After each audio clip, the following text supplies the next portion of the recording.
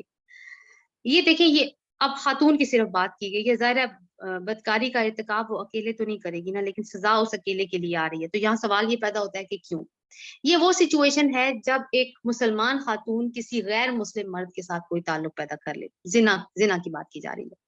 تو اس صورت میں کیا ہوگا؟ یہ ابتدائی حکم ہے کہ اس کو پھر بند کر دیا جائے۔ پہلے تو اس کے اوپر 4 گواہ لائے جائیں گے کہ واقعی اس نے یہ کام کیا ہے، گواہی دی جائے گی، اس کے بعد اس کو گھر میں بند کر دیا جائے گا۔ کب تک؟ جب تک کہ موت نہ آ جائے یا اللہ تعالیٰ اس کے لیے کوئی راستہ نہ نکال دیں۔ اور پھر وہ راستہ کیا نکلا تھا؟ سورۃ نور میں جب احکام آئے تھے کہ غیر شادی شدہ زانی عورت یا زانی مرد، اس کو 100 کوڑے لگے گی، اور اگر شادی شدہ مرد زانی ہے اور شادی شدہ زانی عورت ہے تو پھر اس کو رجم کیا جائے گا، یعنی پتھر مار مار کے مارا جائے گا۔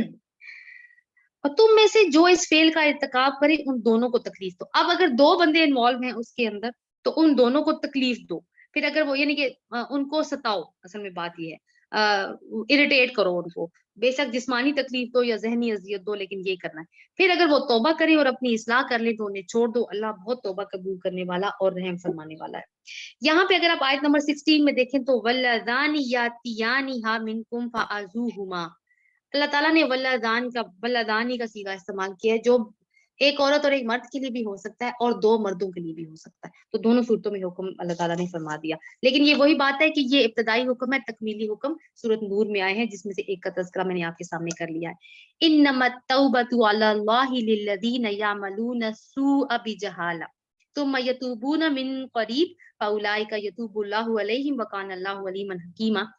بے شک توبہ اللہ کے ذمے ہے ان لوگوں کے لیے جو جہالت کی وجہ سے کسی برائی کا ارتکاب کر بیٹھتے ہیں، پھر جلد ہی توبہ کر لیتے ہیں، ایسے لوگوں پر اللہ نظر عنایت سے پھر متوجہ ہو جاتا ہے، اور اللہ ساری باتوں کی خبر رکھنے والا اور حکیم و دانا ہے۔ مگر توبہ ان لوگوں کے لیے نہیں ہے جو برے کام کیے چلے جاتے ہیں، یہاں تک کہ جب ان میں سے کسی کی موت کا وقت آتا ہے تو اس وقت وہ کہتا ہے اب میں نے توبہ کی، کیونکہ موت کے وقت میں فرشتے نظر آ جاتے ہیں نا، وہ ٹائم نہیں ہے توبہ کرنے کا، توبہ کا دروازہ بند ہو چکا۔ توبہ کا دروازہ اور مزید کب بند ہوگا؟ جب سورج مغرب سے نکل آئے گا، تب بھی بند ہو جائے گا۔ اب فرعون جب ڈوبنے لگا تھا تو اس نے کہا تھا نا کہ میں اللہ پر ایمان لایا جو رب ہے موسیٰ اور ہارون کا، تو اس وقت اس کا ایمان قبول نہیں کیا گیا تھا، تو توبہ بھی قبول نہیں کی جاتی۔ توبہ کا معنی ہوتا ہے پلٹنا، رجوع کرنا۔ اس کے سٹیپس یہ ہیں کہ سب سے پہلے گناہ کا احساس ہو، انسان کے اندر ندامت ہو، پھر اللہ سے انسان معافی مانگے، گڑ گڑائے، اور پھر گناہ کرنے سے جس گناہ جو مطلب گناہ اس سے سرزد ہوا ہے اس سے پھر اجتناب کرے، آئندہ اس کا ارتکاب نہ کرے۔ تو اللہ تعالیٰ نے بتا دیا کہ توبہ کن کے لیے نہیں ہے؟ جو پوری زندگی گناہ کرتے ہیں اور آخر میں کہتے ہیں یا اللہ میں نے توبہ کی، ان کی توبہ قبول نہیں ہوتی۔ اور اسی طرح توبہ ان لوگوں کے لیے بھی نہیں ہے جو مرتے دم تک کافر رہیں، ایسے لوگوں کے لیے ہم نے دردناک سزا تیار کر رکھی ہے۔ یا ایھا الذین آمنوا لا یحل لکم ان ترثوا النساء کرہا، اے لوگوں جو ایمان لائے ہو، تمہارے لیے یہ حلال نہیں ہے کہ زبردستی عورتوں کے وارث بن بیٹھو۔ زمانے جاہلیت میں یہ ہوتا تھا کہ اگر کسی عورت کا شوہر مر جاتا تھا تو اس کے بیٹے اس عورت کے مالک بن جاتے تھے۔ ظاہر ہے کہ وہ اپنی سگی ماں کی بات نہیں کری، ستیلی ماں کی بات کری۔ تو وہ کیا کرتے تھے، کبھی کبھی وہ اس سے نکاح بھی کر لیتے تھے، اور کبھی کبھی کیا کرتے تھے، وہ اس کا کہیں اور نکاح کرتے تھے اور اس کا حق محض خود لیتے تھے، اور کبھی کبھی وہ اس کو غلط کاموں میں استعمال کرتے تھے۔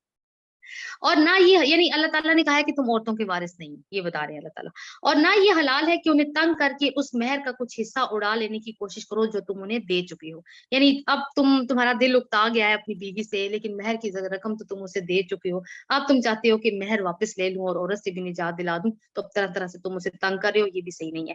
ہاں، اگر وہ کسی سری بدچلنی کی مرتکب ہوں تو ضرور تمہیں تنگ کرنے کا حق ہے۔ یعنی اگر تو عورت بدچلن ہو گئی ہے تو تب تمہیں اس طرح کی کوئی حرکت کرنے کی اجازت ہو سکتی ہے، ادروائز نہیں۔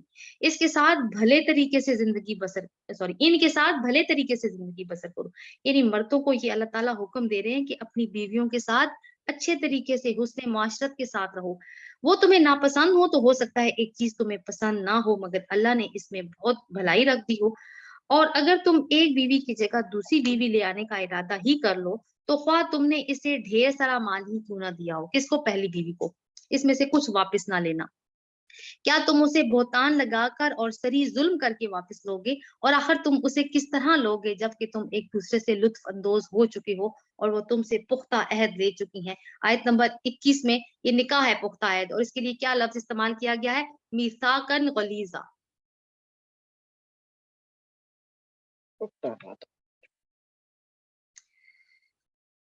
وَلَا تَنْكِحُوا مَا نَكَحَ آبَاؤُكُم مِّنَ النِّسَاءِ، اور جن عورتوں سے تمہارے باپ نکاح کر چکے ہوں ان سے ہرگز نکاح نہ کرو مگر پہلے جو ہو چکا سو ہو چکا۔ در حقیقت یہ ایک بے حیائی کا فعل ہے اور ناپسندیدہ اور برا چلن ہے۔ اب محرمات ابدیہ کی لسٹ آ رہی ہے، ایسی خواتین جن سے زندگی میں کبھی بھی نکاح نہیں ہو سکتا۔ تم پر حرام کر دی گئی ہیں تمہاری مائیں، ماؤں میں دادیاں اور نانیاں بھی شامل ہیں، بیٹیاں، بیٹیوں میں سگی سوتیلی دونوں، بہنیں، اس میں بھی سگی سوتیلی دونوں، پھوپھیاں، خالائیں، بھتیجیاں، بھانجیاں، تمہاری وہ مائیں جنہوں نے تم کو دودھ پلایا ہو، یعنی رضائی مائیں، تمہاری دودھ شریک بہنیں۔ دودھ شریک بہنیں کیا ہوں گی؟ کہ جس ماں نے تمہیں، جس عورت نے تمہیں دودھ پلایا اس کی بیٹیاں، وہ بھی تم پہ حرام ہے۔ اور تمہاری بیویوں کی مائیں یعنی ساسیں، اور تمہاری بیویوں کی لڑکیاں جنہوں نے تمہاری گودوں میں پرورش پائی ہے۔ یعنی اگر کسی شخص کی شادی ایک ایسی خاتون کے ساتھ ہو گئی ہے جس کی پہلے سے لڑکیاں تھیں اور وہ بچیاں لے کے وہاں پہ آئی ہے اپنے سسرال میں، تو ظاہر ہے وہ مرد پالے گا اب ان بچیوں کو، تو وہ بچیوں کے ساتھ نکاح نہیں کر سکتا، وہ ان بچیوں کو ربیبہ کہا جاتا ہے اور یہ محرمات میں شامل ہے۔ ان بیویوں کی لڑکیاں جن سے تمہارا تعلق زن و شو ہو چکا ہو، ورنہ اگر صرف نکاح ہوا ہو اور تعلق زن و شو نہ ہوا ہو تو انہیں چھوڑ کر ان لڑکیوں سے نکاح کرنے میں تم پر کوئی مواخذہ نہیں ہے۔ ایک مرد کی ایک خاتون کے ساتھ شادی ہوئی جس کی کوئی بیٹی تھی یا بیٹیاں تھیں، تو اب اس مرد نے اس کو طلاق دے دی۔ یہ طلاق اگر وہ اس وقت دے گا جب اس سے کوئی جسمانی تعلق نہیں رکھے گا، اس سے پہلے اس کو طلاق دے دے گا، تو اب وہ اس کی بیٹی سے نکاح کر سکتا ہے اگر اس کی کوئی بیٹی ہے عورت کی۔ لیکن اگر تعلق قائم کر چکا ہے، جسمانی تعلق قائم کر چکا ہے اور اس کے بعد اس نے اس عورت کو طلاق دی ہے، تو اب وہ اس کی بیٹی سے شادی نہیں کر سکتا۔ اور تمہارے ان بیٹوں کی بیویاں جو تمہارے صلب سے ہوں، بیٹوں کی بیویاں کون؟ یعنی تمہاری بہویں، وہ بھی تم پہ حرام ہے۔ اور یہ بھی تم پر حرام کیا گیا ہے کہ ایک نکاح میں دو بہنوں کو جمع کرو، اکٹھے نہیں کر سکتے، مگر پہلے جو ہو گیا سو ہو گیا، اللہ بخشنے والا اور رحم فرمانے والا ہے۔ رسول اللہ صلی اللہ علیہ وسلم نے اس حکم کے اندر جو دو بہنوں کو جمع کرنے کا، اس میں ایک ایکسٹینشن کی ہے کہ خالہ، بھانجی اور پھوپھی بھتیجی بھی ایک نکاح میں ایک وقت میں اکٹھی نہیں ہو سکتی۔ تو الحمدللہ یہاں پہ ہمارا پارا کمپلیٹ ہو گیا۔ اللہ تعالیٰ کل ہم انشاءاللہ سورہ نساء ہی سٹارٹ کریں گے 5ویں پارے سے۔ اللہ تعالیٰ آپ سب کا اس محفل میں آنا، بیٹھنا اور سننا قبول کرے۔ اللہ تعالیٰ ہمیں اپنی کتاب کے ساتھ جوڑ دے اور ہمیں صحیح معنوں میں اس سے ہدایت لینے کی توفیق عطا فرمائے، آمین۔ سبحانک اللہم و بحمدک، نشہد ان لا الہ الا انت، نستغفرک و نتوب الیک۔ السلام علیکم ورحمۃ اللہ وبرکاتہ۔ وعلیکم السلام وعلیکم السلام ورحمۃ اللہ جزاک اللہ وبرکاتہ۔ خیرہ۔